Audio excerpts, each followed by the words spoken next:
Hello बच्चों, you are most welcome in this session. और इस सेशन में आज हम डिस्कस करने वाले हैं ग्रामर के सबसे उस इम्पॉर्टेंट टॉपिक जिसका नाम है टेंस। टेंस एक ऐसा टॉपिक है इंग्लिश ग्रामर का बच्चों, जिसके बिना आप किसी भी सेंटेंस को ट्रांसलेट नहीं कर सकते, ना आपका कंपोजिशन पार्ट स्ट्रांग हो सकता है और न ही आप किसी भी टेंस का सेंटेंस के अंदर करेक्ट फॉर्म फिलअप कर सकते हैं। हमारे जितने भी एग्जाम्स होते हैं बोर्ड के, और चाहे कोई सा भी एग्जाम हो, सब के अंदर करेक्ट फॉर्म फिलअप करने के लिए कहा जाता है। चाहे कोई सा भी आर्टिकल लिखना हो, या आपको ऐसे राइटिंग करना हो, या आर्टिकल लिखना हो, या पैराग्राफ राइटिंग करना हो, तो ये सारी की सारी चीज़ें डिपेंड करती है टेंस के नॉलेज पर।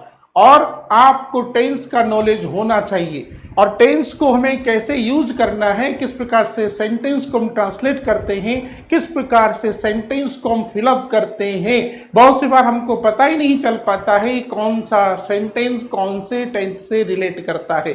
इन सारी चीज़ों को सीखने के लिए टेंस का नॉलेज होना बहुत जरूरी है। तो ये टेंस आज के इस टॉपिक में हम डिस्कस करने वाले हैं। टेंस जो कि हमारा एक सबसे इम्पॉर्टेंट कॉन्सेप्ट होता है इंग्लिश ग्रामर का। इसके बिना कुछ हो ही नहीं सकता।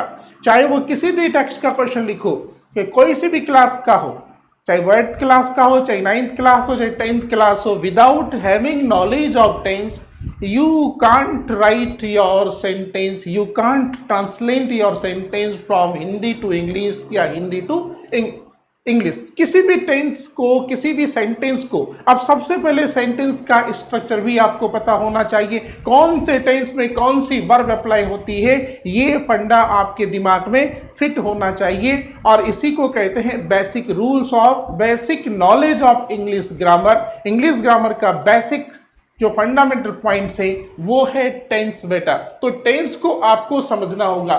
टेंस और टाइम दोनों चीज एक साथ चलती है। तो सबसे पहले आपको ये समझ लेना है कि हमारे पास टेंस कितने प्रकार के होते हैं।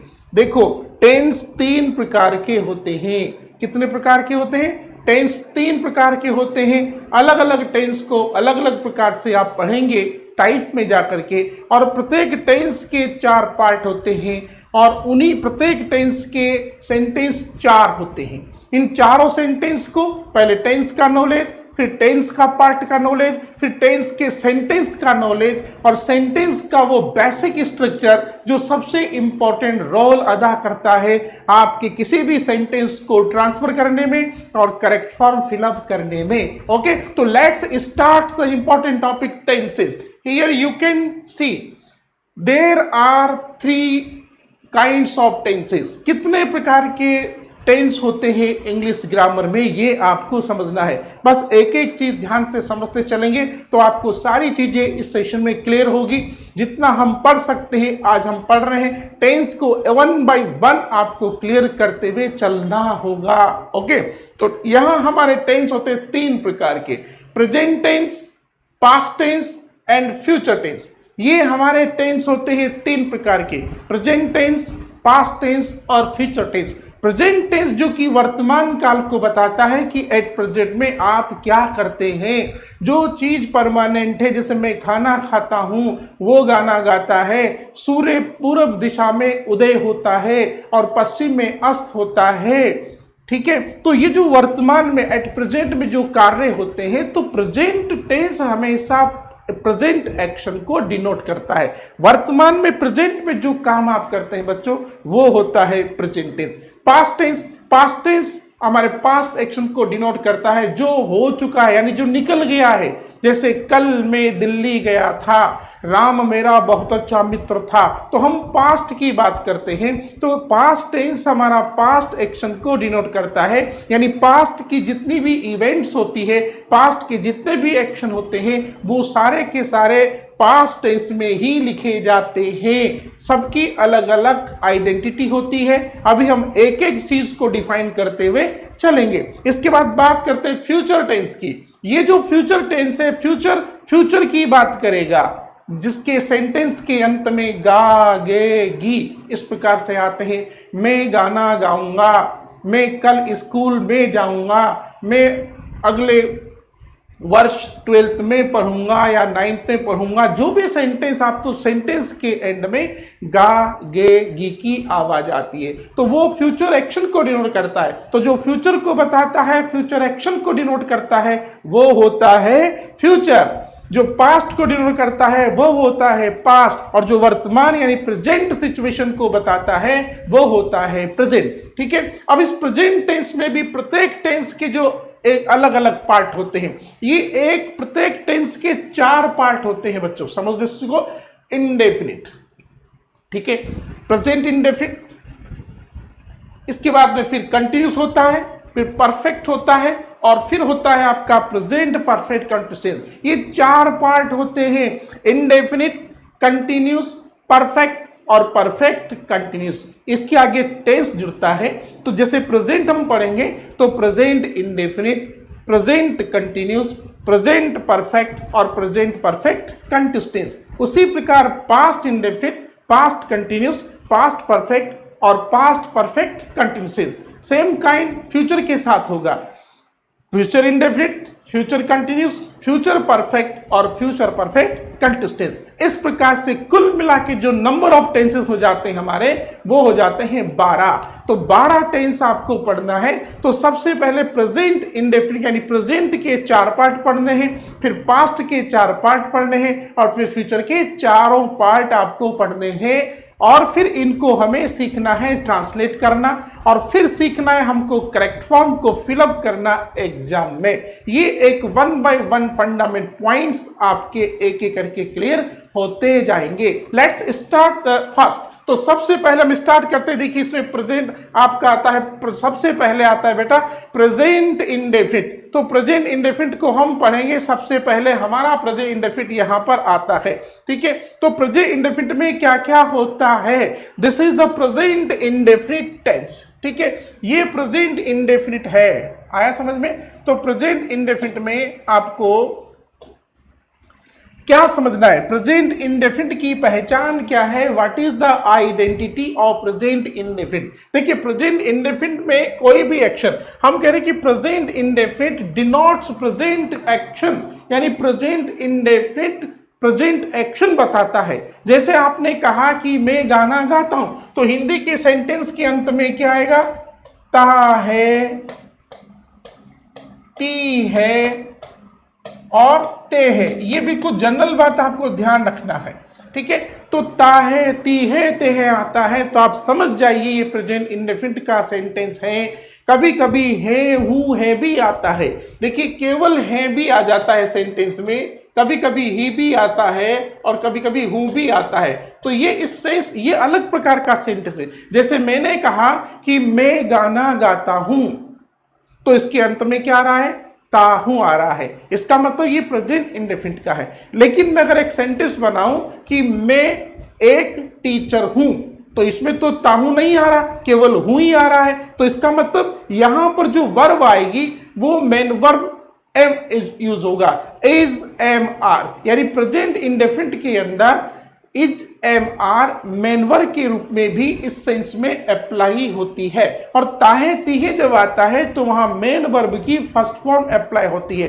तो ये रूल आप सीखते चले। प्रेजेंट इंडेफिनिट का रूल नंबर फर्स्ट है कि वर्ब की first form of the verb is used in this sentence, यानी प्रेजेंट इंडेफिनिट में वर्ब की फर्स्ट फॉर्म का यूज होता है, और वर्ब की फर्स्ट फॉर्म का यूज होता है। और लेकिन फिर उसके बाद में सेकेंड रूल कहता है कि एस और es is added with verb first form of the verb when subject is third person singular, यानी थर्ड पर्सन सिंगुलर कौन कौन से, ही है आपका, सी है, इट है, और किसी व्यक्ति वस्तु का नाम।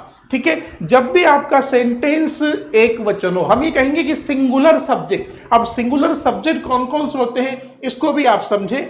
सिंगुलर सब्जेक्ट किसको कहेंगे बेटा, तो सब्जेक्ट हमारे सिंगुलर, देखो तो सिंगुलर सब्जेक्ट हम किसको कहेंगे, सबसे पहले होता है सिंगुलर सब्जेक्ट। हम ये कह रहे हैं कि सिंगुलर सब्जेक्ट कौन कौन से होते हैं, ये आपको समझ लेना है। सिंगुलर सब्जेक्ट के साथ में क्या होगा, वर्ब की फर्स्ट फॉर्म का यूज होगा, ठीक है। और जैसे ही वर्ब की फर्स्ट फॉर्म यूज होती है तो सिंगुलर सब्जेक्ट के साथ में एस या ईएस का यूज होता है वर्ब की फर्स्ट फॉर्म के साथ। अब सिंगुलर सब्जेक्ट कौन कौन से, जैसे ही है, शी,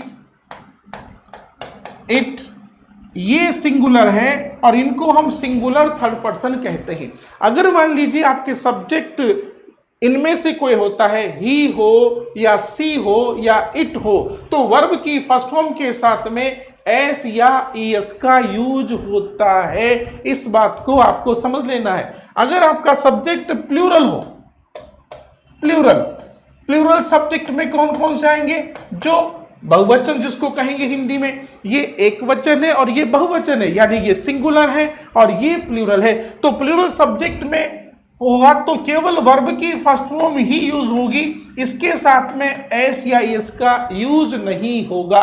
आया समझ में? तो ये चीज आप समझे यहाँ पर। जैसे रूल में यहाँ लिखा हुआ है, हमने कहा एस या es is added with the first form of the verb when subject is third person। Third person का मतलब होता है ही, सी, इट या किसी व्यक्ति का नाम। ओके, नेक्स्ट रूल है कि अगर आपका सब्जेक्ट प्लूरल हो, हम कह रहे हैं कि सब्जेक्ट अगर प्लूरल होता है, ये प्लूरल सब्जेक्ट, तो वर्ब की जो फर्स्ट फॉर्म होती है उसके साथ में एस या ईएस का यूज नहीं होता है, केवल वर्ब की फर्स्ट फॉर्म का ही यूज होता है, ठीक है। तो ये आपको ध्यान रखना है और ज्यादा दिमाग को इधर उधर डाइवर्ट नहीं करना है, केवल एक जगह फोकस करना है कि वर्ब की फर्स्ट फॉर्म आती है प्रेजेंट इंडेफिनिट में। अगर मान लीजिए आपका सब्जेक्ट सिंगुलर है, ही, सी, इट या किसी व्यक्ति वस्तु का नाम होता है, तो वर्ब के साथ एस या ईएस का हम ऐड करेंगे। लेकिन अगर सब्जेक्ट आपका प्लूरल नंबर हो तो उसके साथ सिर्फ वर्ब की फर्स्ट फॉर्म का ही यूज होगा, उसके साथ एस या ईएस का यूज नहीं होगा। इसका सीधा सा एक क्लियर फंडा है। हम ये कह सकते हैं कि singular subject always takes singular verb and plural subject always takes plural verb, यानी कि एक वचनकर्ता के साथ सिंगुलर वर्ब का यूज करना है और बहुवचनकर्ता के साथ आपको बहुवचन वर्ब का ही यूज करना है। तो ये ध्यान रखना है। तो जो आपका सिंगुलर सब्जेक्ट होता है, आप इसको समझे, जैसे सिंगुलर सब्जेक्ट आपके पास आता है, ये हम कह रहे हैं कि सिंगुलर सब्जेक्ट है आपका, सिंगुलर सब्जेक्ट। देखो बेटा समझना ध्यान से, singular subject always takes singular verb.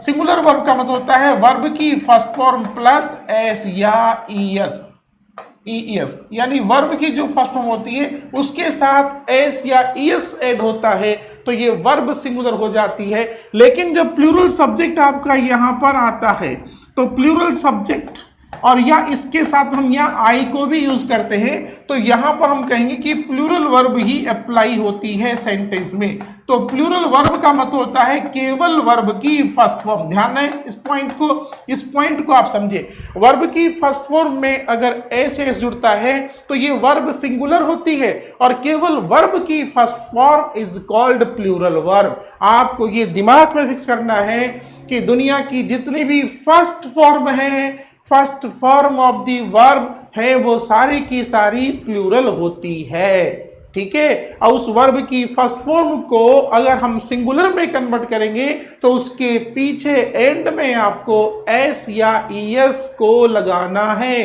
तभी वो वर्ब सिंगुलर होगी, अदरवाइज नहीं होगी, वो प्लूरल ही रहेगी। ये दिमाग में फिट कर लेंगे तो आपका टेंस कभी गलत नहीं होगा, क्योंकि सिंगुलर प्लूरल सब्जेक्ट ही अलग अलग वर्ब को लेते हैं, ठीक है। यही गलती हमारे एग्जाम में, सेंटेंस में, किसी भी टेक्स्ट का आंसर लिखते समय भी होती है।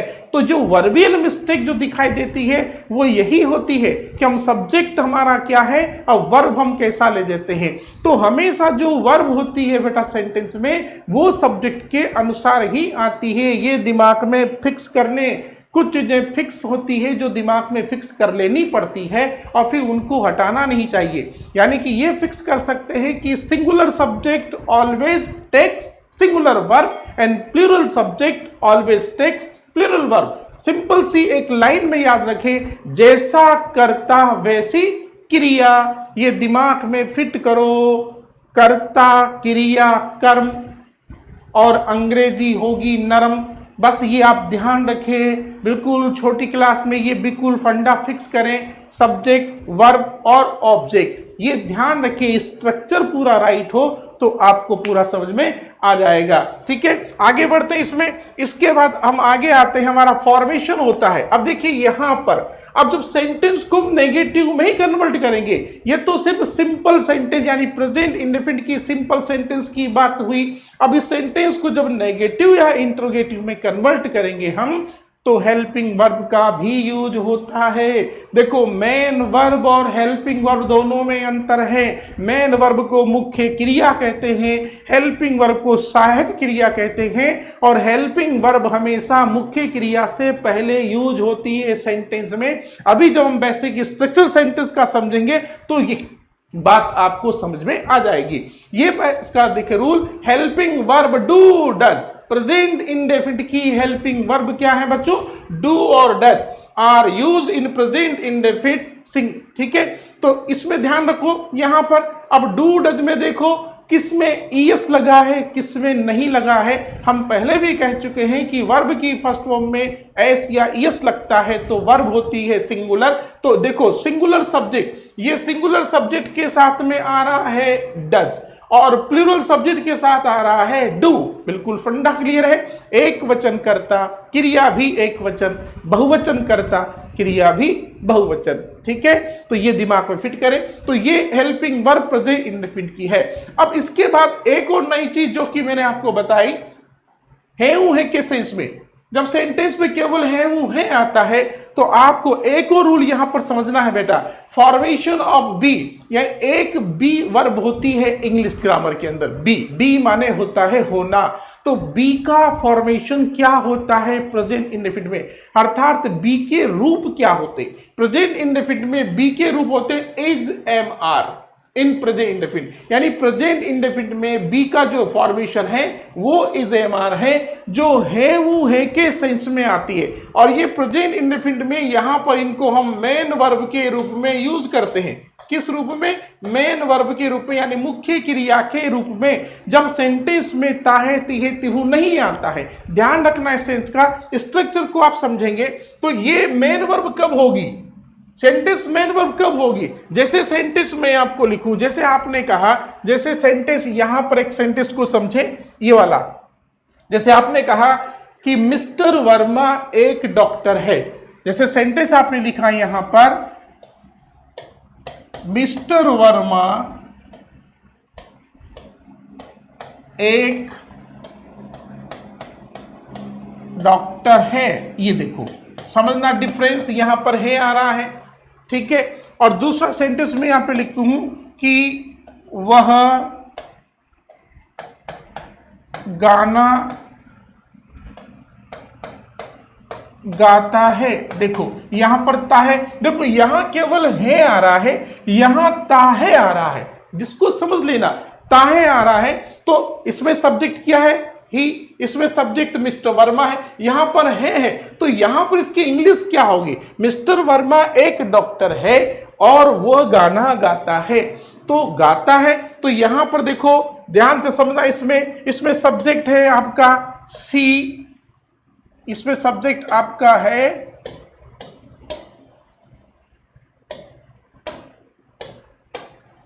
इसमें सब्जेक्ट है आपका ही, तो ये आपने ही यूज कर दिया।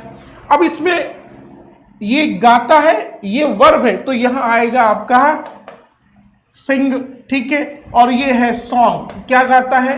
गाना गाता है। तो ये तो बेटा ऑब्जेक्ट हो गया, ये हो गया आपका वर्ब, और ये हो गया आपका सब्जेक्ट। तो ये सेंटेंस का स्ट्रक्चर। अब ध्यान देना है कि जब सब्जेक्ट आपका सिंगुलर है, ही है, तो यहां वर्ब के साथ में एस का यूज करना है, तब जाकर के आपका कॉम्बिनेशन बैठेगा। यानी कि सिंगुलर सब्जेक्ट के साथ में सिंगुलर वर्ब तभी बनेगा। और अब इस सेंटेंस को हम लेंगे, मिस्टर वर्मा एक डॉक्टर है। जैसे तुम एक बहुत अच्छे विद्यार्थी हो, तो यू तो यहां पर क्या आएगा, इसकी इंग्लिश क्या बनेगी, इसकी इंग्लिश बनेगी mister Verma is a doctor. ठीक है, तो यहां पर देखो इज का यूज हुआ है, ये इज मेन वर्ब है, ध्यान देना यहां पर इज मेन वर्ब है। तुम एक अच्छे विद्यार्थी हो तो उसकी क्या बनेगी, यू के साथ आर, तो you are a good boy, तुम एक अच्छे लड़के हो, तो यहां पर भी आर मेन वर्ब आ गया, ध्यान रखना इस चीज का। तो इज एम आर ये सेंटेंस में मेन वर्ब के रूप में यूज होती है बेटा, तो ये आपको ध्यान से समझ लेना है। तो मेन वर्ब का और हेल्पिंग वर्ब का डिफरेंस आपको समझना है। अब इसका स्ट्रक्चर देखो सेंटेंस का। सबसे पहले मैंने कहा कि सबसे पहले यानी कि कितने प्रकार के सेंटेंस होंगे, 4 प्रकार के। There are 4 kinds of sentence. First आता है आपका सिंपल सेंटेंस। अब सिंपल सेंटेंस का स्ट्रक्चर क्या है, सबसे पहले आता है, तो जो बेसिक स्ट्रक्चर है आपका सेंटेंस का, जो बेसिक स्ट्रक्चर है वो आपको समझना है। प्रत्येक टेंस की एक बार बेसिक स्ट्रक्चर अगर समझ में आ गया तो फिर हमेशा ये वही चलते रहेंगे, चाहे भले से पास्ट टेंस हो चाहे फ्यूचर टेंस हो, बेसिक स्ट्रक्चर सबका एक जैसा होता है, केवल वर्ब का डिफरेंस टेंस बाय टेंस बदलता चला जाएगा। सब्जेक्ट, सबसे पहले सब्जेक्ट आता है, फिर वर्ब आती है और फिर आता है ऑब्जेक्ट। वर्ब के साथ एस या ईएस कब लगेगा, जब सब्जेक्ट आपका सिंगुलर होगा, ये आपको दिमाग में रख लेना है, ठीक है। इसके बाद में सेंटेंस को नेगेटिव करेंगे तो ये नेगेटिव सेंटेंस में हेल्पिंग वर्ब आएगी, फिर आएगा नॉट, फिर वर्ब की फर्स्ट फॉर्म और फिर ऑब्जेक्ट। और एक बात ध्यान रखना कि जब सेंटेंस में डू डज का यूज हो जाता है, प्रेजेंट इंडेफिनिट के नेगेटिव सेंटेंस में जब डू और डज का यूज हो जाता है तो फिर बाद में आने वाली वर्ब की फर्स्ट फॉर्म के साथ एस या ईएस ऐड नहीं होता, इस बात का आपको ध्यान रखना है। और इंटरोगेटिव सेंटेंस में हेल्पिंग वर्ब को आपको पहले रखना होगा और फिर सेंटेंस आपका इंटरोगेटिव हो जाएगा। आया समझ में। इसके बाद में इंटरोगेटिव प्लस नेगेटिव दोनों का कॉम्बिनेशन होता है, तो इसमें हेल्पिंग वर्ब सब्जेक्ट के पहले होगी और सब्जेक्ट के बाद नॉट आएगा, तो आपका सेंटेंस नेगेटिव प्लस इंटरोगेटिव दोनों में कन्वर्ट हो जाएगा, ठीक है। नाउ लेट्स अब सेंटेंस को समझते हैं। सेंटेंस समझिए, जैसे अब structure sentence, sentence number first, एक सेंटेंस कोई सा भी जिसको कि आप ट्रांसलेट कर सकते हैं, जैसे हम कन्वर्ट करेंगे। जैसे मान लीजिए हमने कहा कि लड़के ग्राउंड में रोजाना घूमते हैं, ठीक है। कोई सा भी सेंटेंस आप बना सकते हैं कि जैसे मेरा मित्र रोजाना स्कूल जाता है, ठीक है। तो माई फ्रेंड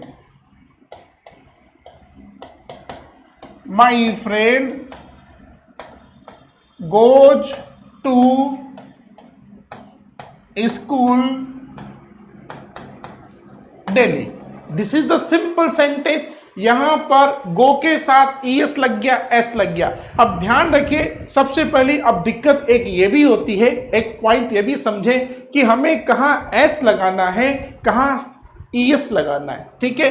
तो एक चीज आपको अभी मैं समझा दूंगा कि कहां एस लगता है। अब यहां तो माई फ्रेंड क्या है बेटा, सिंगुलर सब्जेक्ट है, इसलिए वर्ब भी सिंगुलर हो गया, तो my friend goes to school daily. अब ये तो हुआ आपका simple sentence.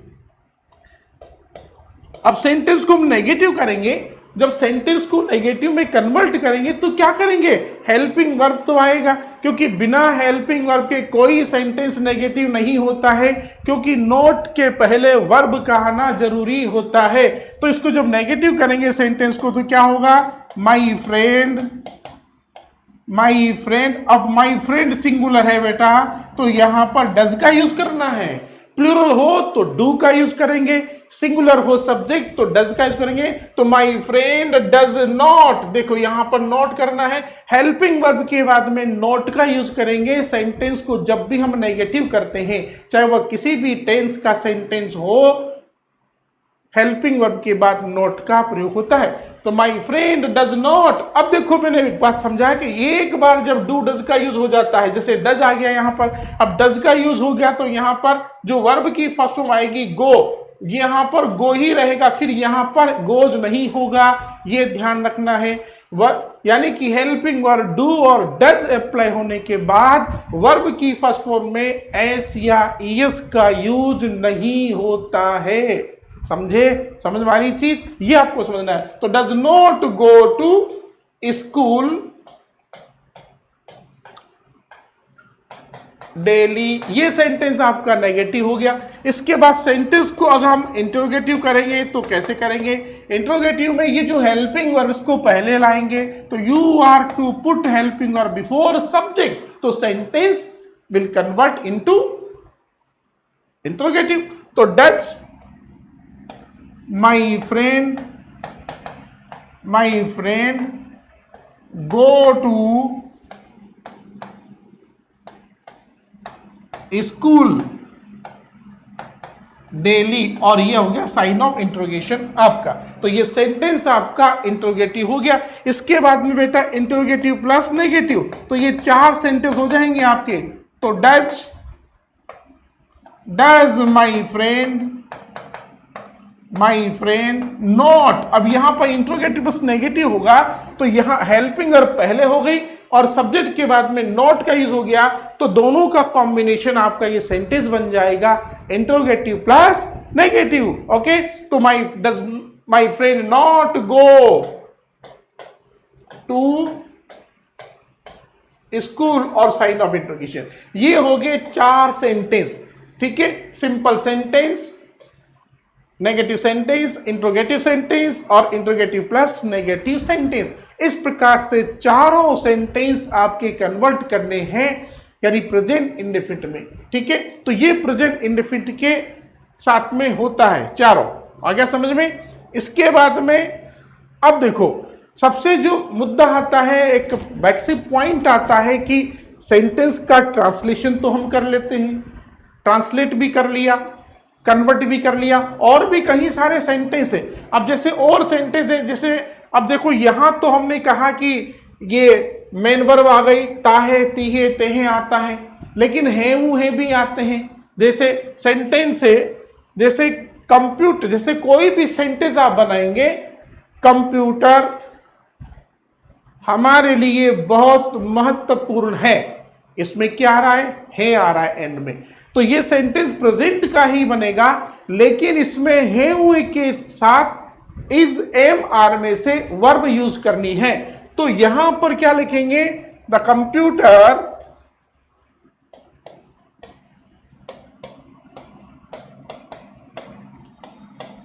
Is very important for us. देखिए अब ये जो वर्ब यहां पर आया इज, ये बेटा मेन वर्ब है, is am are main verb है। तुम एक बहुत अच्छे लड़के हो, मेरी सिस्टर एक टीचर है, यहां लिखो सेंटेंस। तो माई सिस्टर इज ए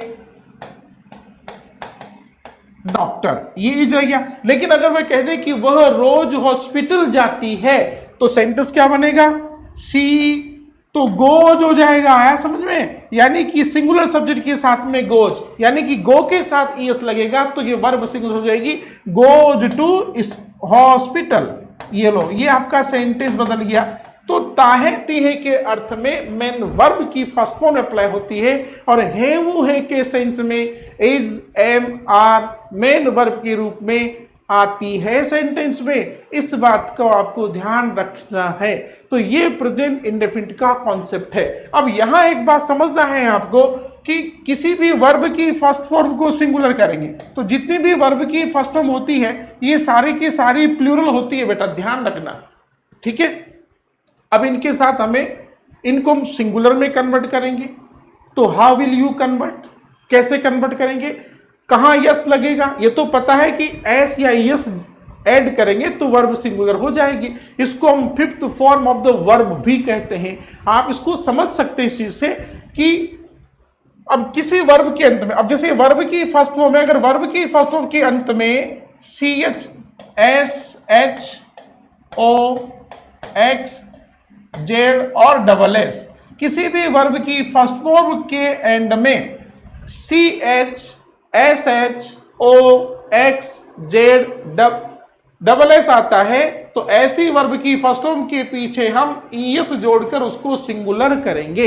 आया समझ में? बाकी सब के पीछे S लगाएंगे। ठीक है, जैसे मान लीजिए यहां पर गो है, ये अभी देखो, अब गो इस समय प्लूरल वर्ब है, इसको सिंगुलर करेंगे बेटा, तो इसको सिंगुलर करने के लिए हमें गोज, यानी इसके पीछे ES लगा देंगे तो ये गोज हो जाएगा। आया समझ में? इसी प्रकार जैसे मान लीजिए रीच है, रीच, अब रीच का एंड हो रहा है CH से, तो इसको भी सिंगुलर करेंगे तो फिर इसके पीछे भी हम ES लगाकर इसको सिंगुलर करेंगे।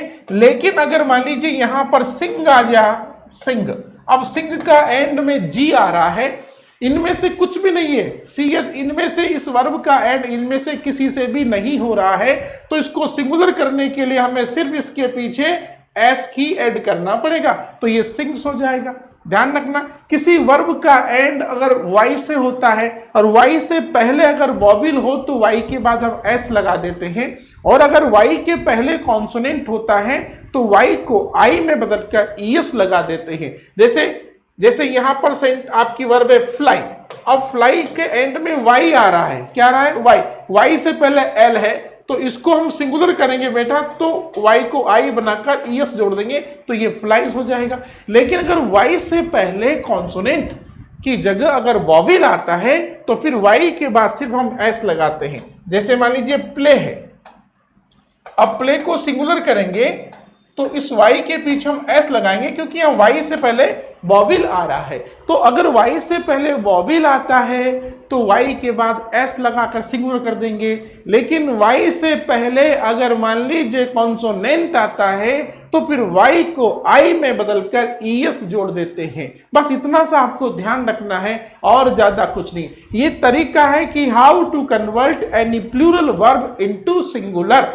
ठीक है, किसी भी प्लूरल वर्ब को, ये तो मैंने पहले भी कहा कि जितनी भी फर्स्ट फॉर्म है वो सारी की सारी फर्स्ट फॉर्म हमेशा प्लूरल होती है। ठीक है, अब वर्ब को अगर इसमें डिमार्केशन देते हैं हम वर्ब का, तो देखिए वर्ब को हम डिमार्क करते हैं तो वर्ब की जो फॉर्म होती है वो फर्स्ट होती है, फिर वर्ब की सेकंड फॉर्म होती है, ठीक है, फिर वर्ब का थर्ड फॉर्म होता है, वर्ब का फोर्थ फॉर्म भी होता है। देखिए वर्ब का फोर्थ फॉर्म कौन सा होता है? जिसमें आईएनजी जुड़ जाता है। जिस वर्ब की फर्स्ट फॉर्म में आईएनजी जुड़ता है उसको फोर्थ फॉर्म कहते हैं। तो वर्ब का जो फोर्थ फॉर्म होता है, एक वर्ब का फिफ्थ फॉर्म होता है। देखो वर्ब का फिफ्थ फॉर्म होता है वर्ब की फर्स्ट फॉर्म प्लस एस या ईएस, ठीक है, और ये वर्ब की फर्स्ट फॉर्म प्लस आईएनजी हो जाता है फोर्थ फॉर्म। थर्ड फॉर्म तो ये तो वर्ब के 3 रूप होते हैं, आपको पता है, फर्स्ट सेकंड थर्ड, ये तो फॉर्म ऑफ द रूप। तो ये जो फोर्थ फॉर्म है आईएनजी वाली फॉर्म को फोर्थ फॉर्म भी कहते हैं। कभी कभी ग्रामर में आपको मिल भी सकता है कि फोर्थ फॉर्म यानी आईएनजी वाली फॉर्म जो कंटिन्यूस में अप्लाई होती है, तो वो चीज अलग बात है, लेकिन आपको तो केवल एस या एस को ही समझना है। ठीक है, तो फर्स्ट फॉर्म जिसमें एस एस नहीं लगता, सेकंड फॉर्म टेंस के अनुसार बदलती तो पास्ट में चला जाएगा। थर्ड फॉर्म जो कि जितने भी हमारे परफेक्ट हैं, चाहे प्रेजेंट परफेक्ट हो चाहे पास्ट परफेक्ट हो, उसमें यूज होती है। फोर्थ फॉर्म जो आईएनजी वाली फॉर्म है ये कंटिन्यूस टेंस में यूज होती है, और इसके साथ एस एस लगता है, ये प्रेजेंट इंडेफिनिट में सिंगुलर सब्जेक्ट के साथ में अप्लाई होती है। आया समझ में? तो ये प्रेजेंट इंडेफिनिट के रूल्स रेगुलेशंस आपके सामने हैं। अब इसके बाद जो सबसे इंपॉर्टेंट पॉइंट आता है किसी भी टेंस को यूज करने का, ये तो ट्रांसलेशन का मैटर हुआ कि आप सेंटेंस को कैसे ट्रांसलेट कर सकते हैं। पहले सब्जेक्ट ढूंढो। एग्जाम में कभी कभी हमारे डिसऑर्डर यानी कि सेंटेंस डिसऑर्डर में आता है और उसको अरेंज करने के लिए कहा जाता है। तो जो सेंटेंस एक डिसऑर्डर में एग्जाम में दिया जाता है उसको एक डेफिनेट ऑर्डर में करने के लिए आपको यही समझना होगा बेटा कि आपका सब्जेक्ट क्या है, वर्ब क्या है, ऑब्जेक्ट क्या है। तो बेसिक स्ट्रक्चर के अनुसार आप उसको बिल्कुल निश्चित डेफिनेट ऑर्डर में लेते चलेंगे। तो सबसे पहले आपको उसमें से क्या करना है, सबसे पहले आप उसमें से सब्जेक्ट ढूंढेंगे। पहले सब्जेक्ट आएगा, फिर वर्ब आएगा, फिर ऑब्जेक्ट आएगा, बाकी चीजें जो अदर वर्ड्स की होती है वो फिर बाद में ऐड होके चलती है। तो सबसे पहले जो मेन जो बेसिक स्ट्रक्चर होता है सेंटेंस का, वो basic structure subject verb plus object का ही होता है। बस ये आपको ध्यान रखना है। तो किसी भी सेंटेंस को जब एक डेफिनेट ऑर्डर में हम लेंगे तो सबसे पहले सब्जेक्ट को फाइंड आउट करना है, फिर वर्ब को फाइंड आउट करना है, और फिर वर्ब को फाइंड आउट करके अदर वर्ड्स को बाद में जोड़ देते हैं। आपका सेंटेंस एक डेफिनेट सीक्वेंस में आ जाएगा। बिल्कुल टेंस का ही वो पार्ट होता है जो सेंटेंस एग्जाम में आते हैं आपके, उनको आप फिलअप कर सकते हैं। अब यहां पर जो मेन बात आती है वह है सबसे इंपॉर्टेंट पॉइंट, इसको how to use as correct form of the verb. अब प्रेजेंट इंडेफिनिट को करेक्ट फॉर्म के रूप में सीधे एग्जाम में कैसे लेते हैं। देखिए, ताहे, तीहे, तेहे, हे, हूं है, ये तो हिंदी की आइडेंटिटी है। यहां हिंदी का कोई सेंटेंस आपको मिलता है और उसके पीछे एंड में ताहे, तीहे, तेहे, हे, हूं है आते हैं, तो हम आसानी से एकदम आपको पता चल जाएगा कि ये प्रेजेंट का सेंटेंस है। ठीक है, प्रेजेंट इंडेफिनिट का है। लेकिन सीधा डायरेक्ट सेंटेंस जो इंग्लिश का एग्जाम में आता है उसको फिलअप करने के, उसमें करेक्ट फॉर्म हम कैसे फिलअप करें, तो उसकी भी एक आइडेंटिटी होती है।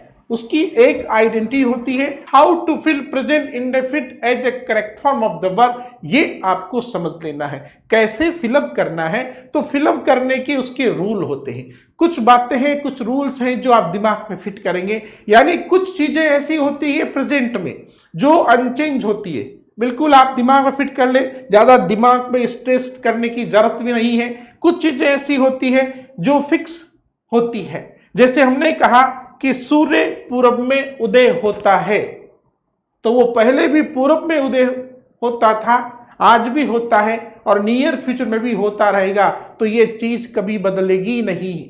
कुछ चीजें ऐसी हैं जो अनचेंज होती है, जिनको हम यूनिवर्सल ट्रुथ कहते हैं या साइंटिफिक फैक्ट कहते हैं, जो फिक्स है, परमानेंट है, जो जहां के चाहिए। जैसे मैंने कहा कि दूध सफेद होता है, अब आप इसमें किस में लिखेंगे, प्रेजेंट इंडेफिनिट में लिखेंगे। आप ये तो नहीं कह सकते कि मिल्क वाज वाइट, दूध सफेद था अब पीला होता है, ऐसा तो नहीं कहेंगे ना। तो उसका रंग कैसा है, तो ये चीज परमानेंट है, बिल्कुल बिल्कुल स्टेटिव है, ये नहीं बदलेगी, ये अनचेंज है। ऐसी बात जो यूनिवर्सल ट्रुथ हो, जिसको कोई कॉन्ट्राडिक्ट नहीं कर सकता, जिसको कोई झुटला नहीं सकता, सीधी सी भाषा में समझे, जिसको कोई झूठा साबित नहीं कर सकता। जैसे आपने कहा कि सूर्य पूरब दिशा में उदय होता है, तो हर व्यक्ति जिससे भी कहोगे वो इस बात को मानेगा कि हाँ ये जो कह रहा है वो सत्य है। तो इस प्रकार के सेंटेंस जिनको हम यूनिवर्सल ट्रुथ की कैटेगरी में रखते हैं। पृथ्वी गोल है, इट इज साइंटिफिक फैक्ट, ये वैज्ञानिक तथ्य है बेटा। तो पृथ्वी गोल है, बिल्कुल, it has been proved by science, ये विज्ञान ने सिद्ध कर दिया है, तो we can call it scientific fact. आया समझ में। पृथ्वी हर चीज को अपनी तरफ अट्रैक्ट करती है, आकर्षित करती है, तो वो तो आज भी करती है, पहले भी करती थी, आगे भी करती रहेगी, ये तो बता दिया गया है हमारे साइंटिस्ट के द्वारा। तो फिर ये चीज किस कैटेगरी में जाएगी, साइंटिफिक फैक्ट की कैटेगरी में जाएगी। इसी प्रकार इंग्लिश की कुछ कहावतें प्रोवर्ब होती हैं जो फिक्स होती हैं।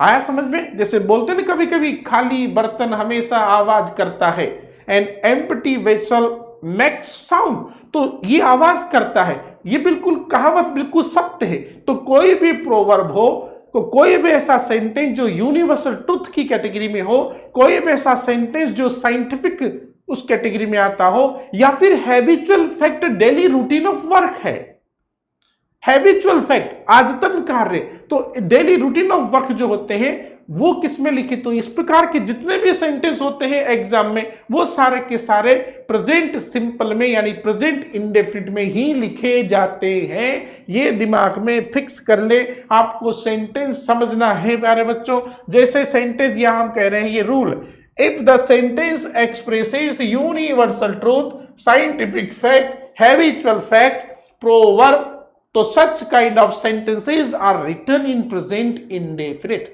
अभी मैंने आपको समझा दिया कि कौन सा सेंटेंस किस कैटेगरी का है, तो फिर उसमें उसकी उसी टेंस को यूज करना है। अब जैसे फॉर एग्जांपल ये सेंटेंस आप समझिए, ये एग्जाम में आने का पैटर्न है।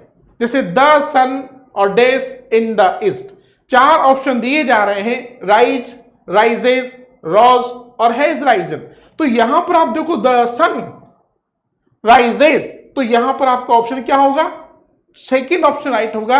और द सन चूंकि सिंगुलर है इसलिए यहां पर राइजेस हमने लिया है, हमने फर्स्ट ऑप्शन राइज नहीं लिया क्योंकि सन सिंगुलर है सब्जेक्ट। तो जब सिंगुलर सब्जेक्ट होता है तो वर्ब के साथ में एस का यूज होता है, इस बात का ध्यान रखिए। इसी प्रकार और भी कई सारे सेंटेंस हो सकते हैं, जैसे और भी सेंटेंस में दे दूं यहां पर।